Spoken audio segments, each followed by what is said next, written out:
आज हम frequency modulation को डिटेल से डिस्कस करेंगे।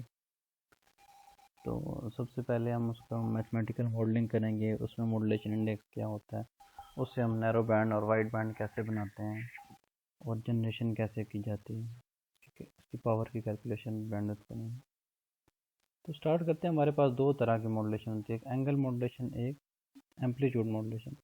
एंगल के अंदर आगे दो सब कैटेगरीज हैं, फ्रीक्वेंसी और फेज मॉड्यूलेशन। देखिए, फ्रीक्वेंसी और फेज मॉड्यूलेशन दोनों आपस में क्लोजली इंटरलिंक्ड हैं, क्योंकि omega is equal to D theta by D T होता है। तो हमारे पास कोई एक सिग्नल लेते हैं, phi of T is equal to A cos theta of T. A cos theta होता है, थीटा टाइम के लिहाज से वेरी कर रहा है, तो उसको थीटा ऑफ टी लिखते हैं। क्योंकि थीटा जो होता है, थीटा को जो होता है वो डेरिवेटिव होता है, इंटीग्रेशन होती है ओमेगा की, तो उसको हम लिख सकते हैं ए कॉस ओमेगा सी टी। अगर इसके साथ कोई इनिशियल कंडीशन गिवन हो तो प्लस थीटा प्लस जो है उसके साथ इनिशियल कंडीशन कर देते होते हैं। अगर थीटा नॉट जो भी हमारे पास इनिशियल कंडीशन गिवन है, ठीक है, अगर initial condition equal to zero है तो हम इसको ऐसे लेते होते हैं। ठीक है, जैसे में देखें थीटा नॉट एक इनिशियल कंडीशन है, वो साथ थीटा नॉट उसके साथ चलें। इनिशियल कंडीशन कौन सी होती है, जो T is equal to zero के ऊपर होती है। जैसे आप इलेक्ट्रिकल में इस पर पावर फैक्टर चेक करते हैं, लीडिंग और लैगिंग भी चेक करते हैं एंगल में ना।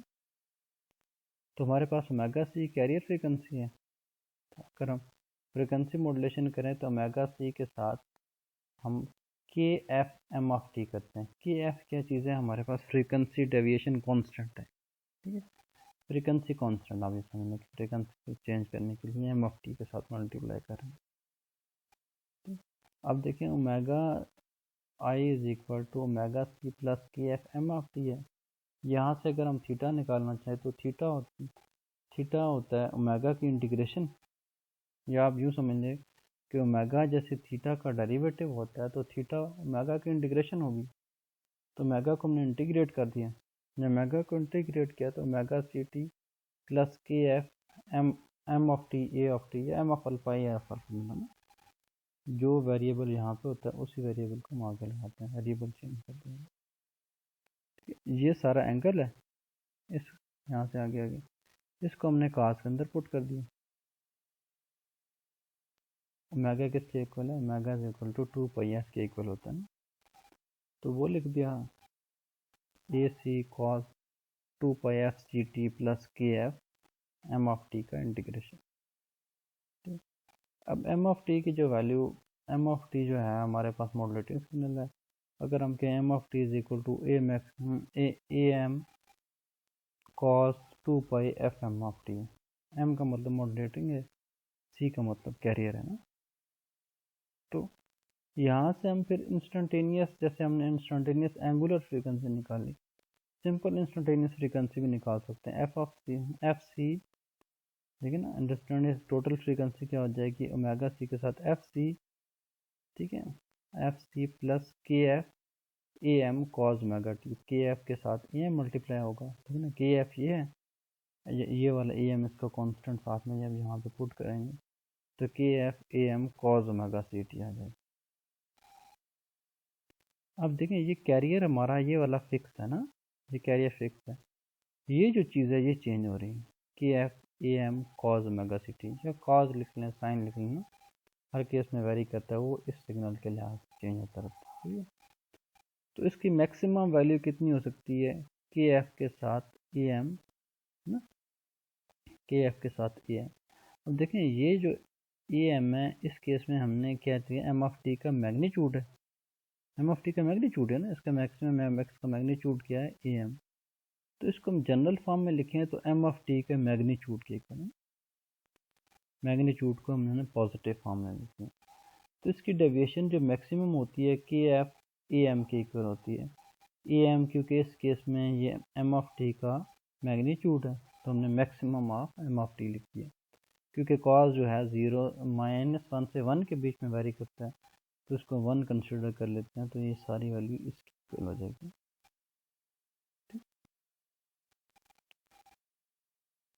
इस फार्मूले को हम लिख सकते हैं फिर कि F I is equal to F C plus delta F cos omega M T या cos 2 pi F M T है ना। तो नॉर्मली जो एफ सी के साथ जो इंस्टेंटेनियस फ्रीक्वेंसी है प्लस डेल्टा एफ से माइनस डेल्टा एफ के साथ जाती है ना, और डेल्टा क्या है उसकी डेविएशन है ना। अच्छा, मॉड्यूलेशन इंडेक्स क्या होता है? अब देखें ये वाली जो चीज़ है ना, फ्रीक्वेंसी डेविएशन को अगर हम क्या करें, मॉड्यूलेटिंग फ्रीक्वेंसी से डिवाइड कर लें तो वो क्या होता है, मॉड्यूलेशन इंडेक्स होता है। ठीक है, ये फ्रीक्वेंसी डेविएशन है। ठीक है, फ्रीक्वेंसी डेविएशन को मॉड्यूलेटिंग फ्रीक्वेंसी के ऊपर, फ्रीक्वेंसी डेविएशन को मॉड्यूलेटिंग फ्रीक्वेंसी के ऊपर से डिवाइड कर दें तो वो हमारे पास मॉड्यूलेशन इंडेक्स आता है। इस मॉड्यूलेशन इंडेक्स की बेस पे हम बताते हैं कि हमारे पास नैरो बैंड है या वाइड बैंड है। अगर इस बी की वैल्यू लेस देन 1 हो तो हम कहते हैं नैरो बैंड है, अगर बी की वैल्यू ग्रेटर देन 1 हो तो हम कहते हैं वाइड बैंड है। हम देखें ये वाला जो हमारा सिग्नल था ए कॉस ओमेगा सी टी, अब देखें जब ये वाली वैल्यू जो है ये कम होगी तो इसका मतलब क्या है, ये लेस देन 1 है ना, ये वाला कम होगी तो ये सारा कुछ ख़त्म हो जाएगा। या आप ये समझ लें कि इसका एक फ्रिक्वेंसी कंपोनेंट आ जाएगा, बाकी इसकी सारी कॉपीज डिलीट हो जाएंगी। ठीक, अगर ग्रेटर देन 1 हो तो इसकी सारी कॉपीज कंसिडर करनी पड़ेंगी, तो वो वाइड बैंड हो जाएगा, वो बड़ा कम्प्लेक्स सर्किट हो जाएगा। तो नॉर्मली हम नैरो बैंड को ज़्यादा प्रेफर करते हैं, जिसमें ये दूसरे वाला साइड में ये वाली जो चीज़ है ये कम से कम होती है। ये वाला, या इसका एक ही कॉपी कंसिडर करते हैं, अगले वाली कॉपीज को सारी इग्नोर कर देते हैं।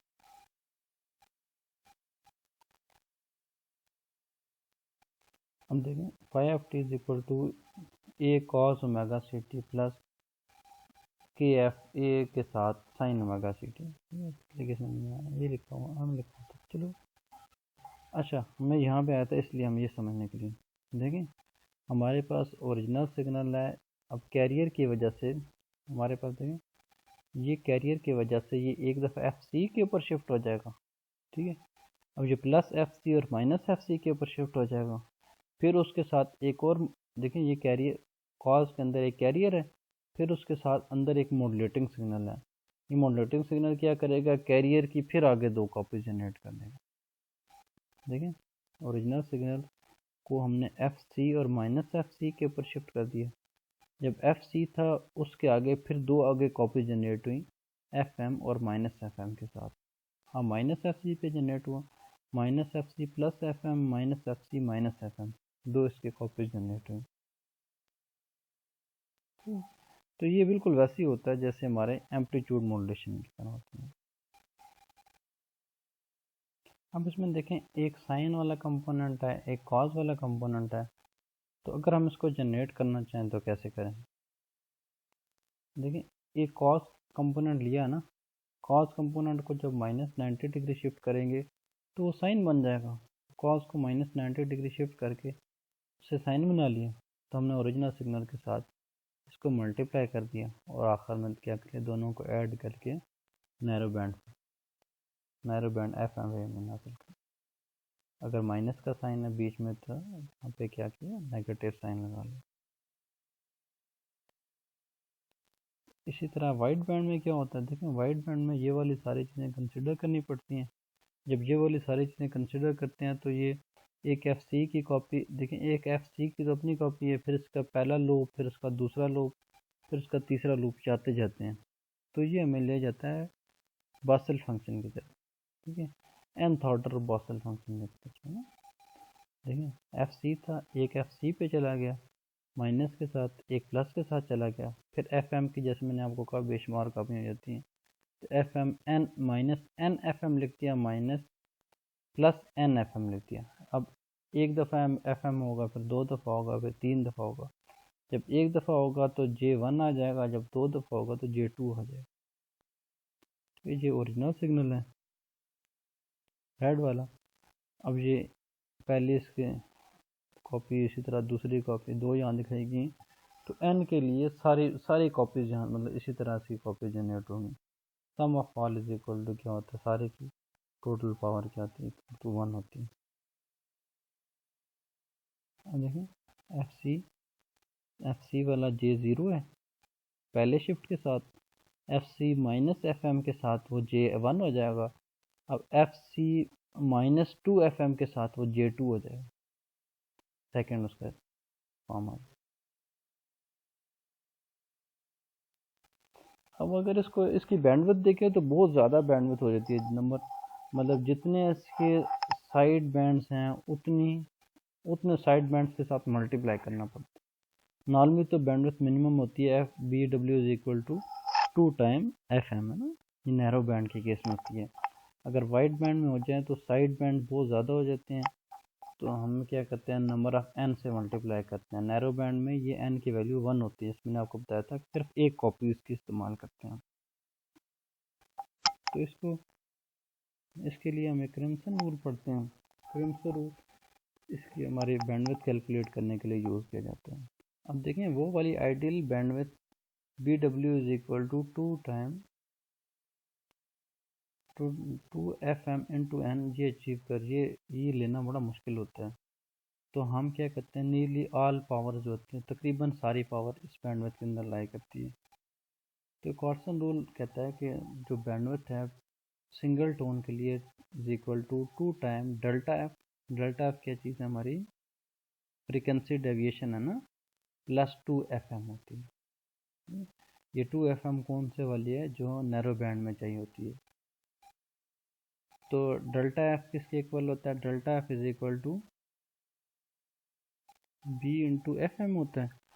तो delta F is equal to B into F M यहाँ पे पुट कर दिया, एफ एम दोनों में से कॉमन ले लिया, तो यहाँ पे बीच में रह गया बी प्लस 1।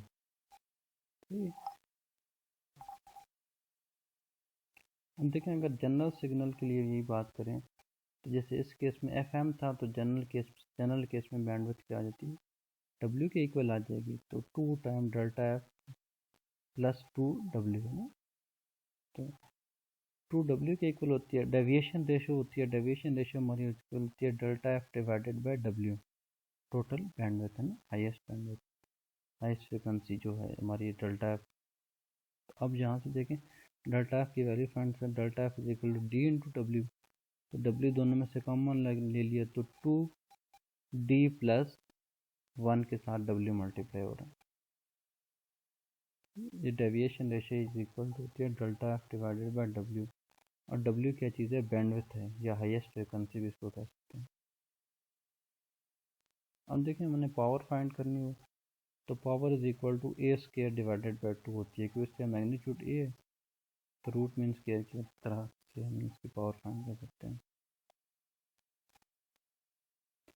अब नैरो बैंड और वाइड बैंड के लिए हमारे पास जो फ्रीक्वेंसी है वो तकरीबन इसका 15 टाइम्स नैरो बैंड होती है।